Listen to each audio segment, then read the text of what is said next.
شہزادی گل اور صنمبر کا قصہ۔ یہ قصہ 2 قسطوں میں ہے۔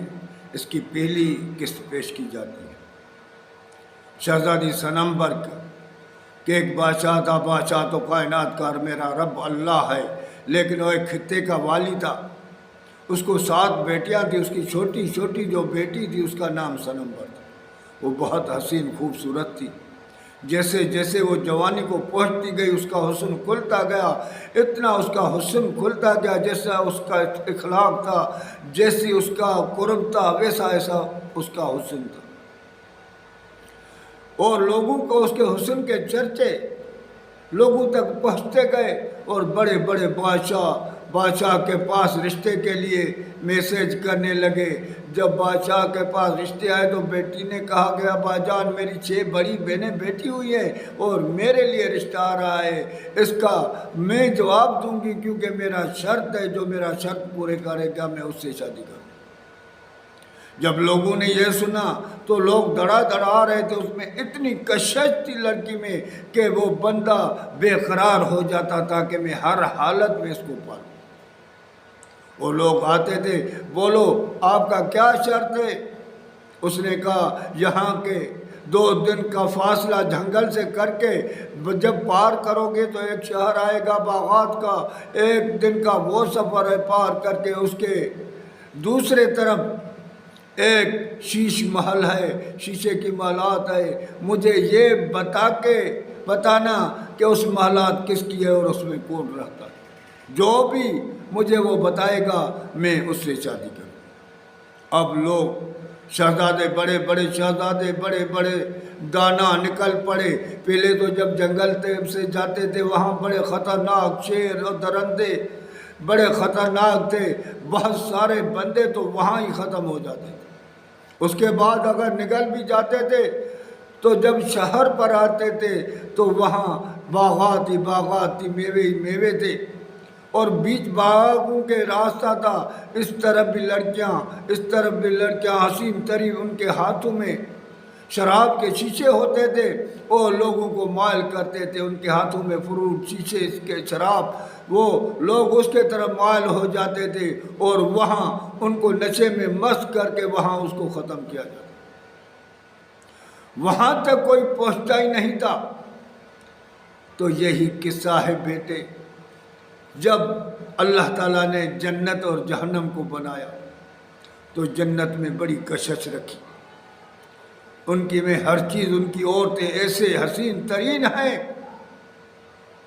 کہ اگر ایک عورت زمین پر آ جائے، اس کے پنڈلی سے پردہ ہٹ جائے تو پوری دنیا روشن ہو جائے۔ اس میں وہ باغات میں بھی ہیں، جس نے بھی دیکھا وہ رہ نہیں سکتا تھا کہ میں اس کو پالوں۔ اللہ تعالیٰ نے اِنَّا عَرَضْنَا الْأَمَانَةَ عَلَى السَّمَاوَاتِ وَالْأَرْضِ وَالْجِبَالِ۔ اللہ تعالیٰ فرماتا تھا میں نے جب جنت اور جہنم کو بنایا تو میں نے سامنے ایک امانت رکھی، پہاڑوں کے سامنے رکھا، اس کے بعد زمین کے پاس، آسمان کے پاس، وہ بڑے طاقت والی چیزیں تھی۔ میں نے تو ان نے پوچھا اللہ اگر ہم اٹھا لے تو کیا ملے گا؟ اللہ تعالیٰ نے کہا جنت بہت خوش ہو گئے۔ اگر نہیں اٹھا سکے تو اللہ تعالیٰ نے کہا جہنم کو دیکھ کر ڈر گئے، سجدے میں گر گئے، اللہ ہمیں ہمارے اوپر جو چاہے رکھ لے، لیکن ہمیں اس جہنم کے سزا کو اٹھانے کی طاقت نہیں، ہم نہیں اٹھا سکیں گے۔ وہ تینوں نے اس کو اٹھانے سے انکار کر دیا۔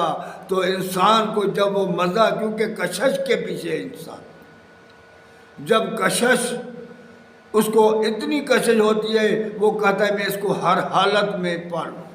تو جب دیکھا تو انسان کی دل بھڑک اٹھی اور انسان نے کہا اللہ یہ مجھے دے دو، میں اس کو اٹھا لوں۔ حملہ الانسان انہو کان ظلوما جہولا۔ اللہ نے کہا یہ ظالم بھی تھا تو جاہل بھی تھا، اٹھانا تو کہا لیکن اب اٹھا لے، اب اٹھا لے۔ ایک جنگل ہے یہ دنیا، جو ایک جنگل ہے، جنگل کے مثال ہے، جنگل کراس کر کے پھر ایسے حسین باغات میں پہنچے گا، یہاں لذت ہی لذت اور پیار، کیونکہ دنیا لذت پر رکھی گئی ہے۔